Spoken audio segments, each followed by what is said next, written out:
Picking it from where we left yesterday, I was now convinced that there was no point of trying to understand what Jesus was teaching using human reason.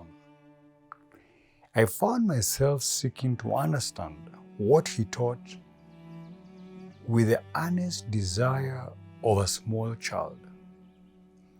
Before Jesus, I was no longer the learned, rich, religious, prominent leader that I had worked so hard to become.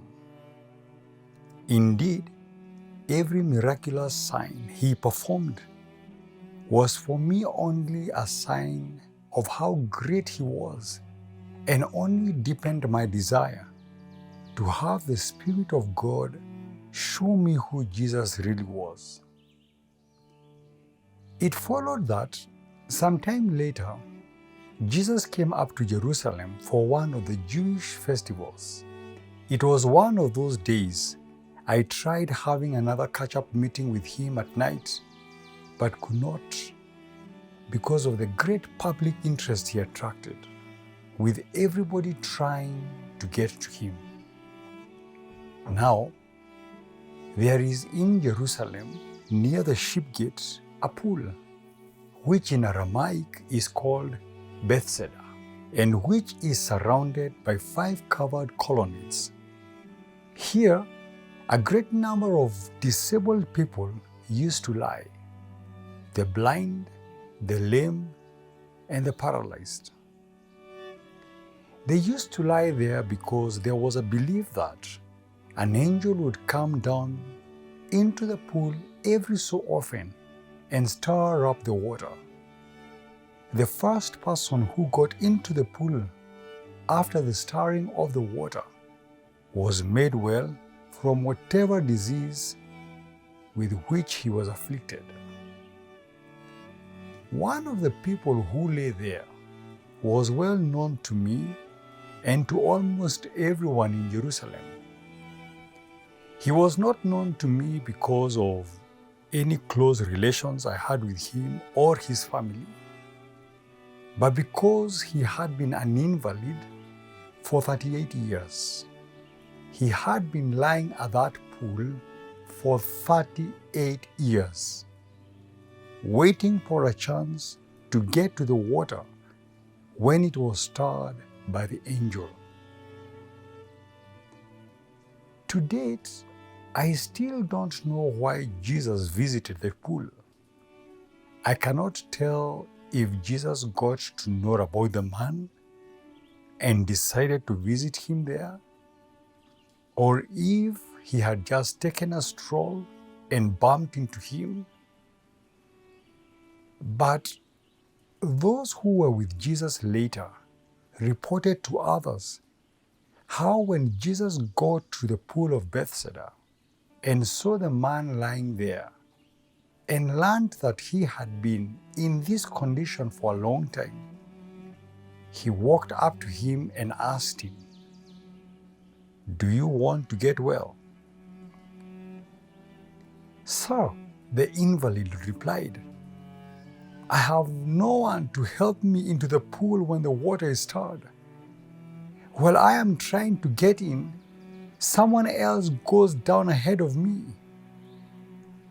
Then Jesus said to him, "Get up, pick up your mat and walk." At once, the man was cured. He picked up his mat and walked.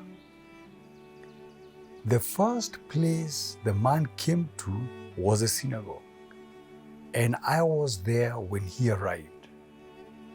He was so happy that everybody in the temple got to know that he had arrived. He excitedly gave his story, how a man had come to the pool of Bethesda and commanded him to take his mat and walk. On seeing the man and recognizing him to be the man who had been an invalid for so long at the pool, I could bet my life that the man had been healed by Jesus of Nazareth For only Jesus of Nazareth could do that. Only Jesus, who had come from God, could heal a man who had been paralyzed for 38 years by the power of his word. I was so happy for the man and the power of God that was working in such a mighty way in our midst through Jesus that I forgot the day on which the miracle had happened was a Sabbath. I only remembered it was the Sabbath when my fellow Jewish leaders angrily said to the man who had been healed, "It is the Sabbath. The law forbids you to carry your mat." The man was terrified, and he had a good reason to be, because carrying your mat on the Sabbath was doing work, and working on the Sabbath was such a big crime that it was punishable by death.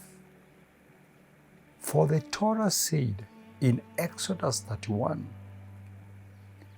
"Observe the Sabbath, because it is holy to you. Anyone who desecrates it is to be put to death. Those who do any work on that day must be cut off from their people." The man immediately realized that he had broken one of the most important commandments and deserved to die. He had not imagined that his happiness would be so short-lived. Fearfully, he replied, but the man who made me well said to me, "Pick up your mat and walk." So they asked him, "Who is this fellow who told you to pick it up and walk?" The man who had been healed had no idea who it was, for Jesus had slipped away into the crowd that was there. Tomorrow, I will tell you what happened.